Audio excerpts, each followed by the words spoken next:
इल्जाम तो ये भी है कि फिर ये सब आप अपना सिंपैथी गेन करने के लिए कर रहे हैं। हाँ जी, ये भी इल्जाम है मेरे कि आप तो सिंपैथी गेन करने के लिए और अब अपनी फॉलोइंग बना रहे हैं। जाहिर है, जैसे आपने कहा ना कि आपकी तो जो वजह शोहरत है वो आपकी सिस्टर और फिर ब्रदर इन लॉ है, ऐसे ही। ठीक है, तो आपको सोशल मीडिया पे आए ही तब। हाँ जी। तो आज आपको अपनी फैन फॉलोइंग चाहिए, आप अपने आप की इमेज बिल्डिंग कर रहे हैं सोशल मीडिया पे, एंड फॉर दैट मैटर आपको सिंपैथीज चाहिए।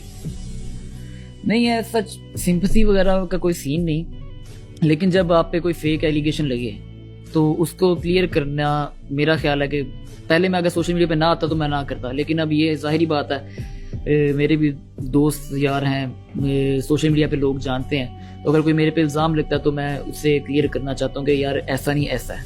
वो जब मैं क्लियर करता हूँ तो लोग उसको सिंपैथी का एक वर्ड देते हैं कि ये सिंपैथी ले रहा है। आप एक दफा सीज फायर क्यों नहीं कर देते? बंद, सब बंद है जी फॉर अ मोमेंट, कुछ नहीं होगा। हम घर का मामला है, घर वाले लोग बैठ रहेंगे, आज पर्याप्त पंचायत होगी, बैठेंगे और आपस में क्रॉस द टेबल बैठ के हाल बिल्कुल ऐसा ही, हम तो यही चाहते हैं सारा कुछ क्लोज होके टेबल टॉक हो। कौन नहीं चाहता कि टेबल टॉक हो? ये ये जो ठंडी आ भरी है, ये क्या है? कौन नहीं चाहता है सर? नहीं, जाहिर बात है टेबल टॉक हो जाएगी, और ये मेरा ख्याल है कि टेबल टॉक हो जाएगी दोनों साइड से। अल्लाह करे, अल्लाह करे, इंशाल्लाह हो जाएगी, इंशाल्लाह।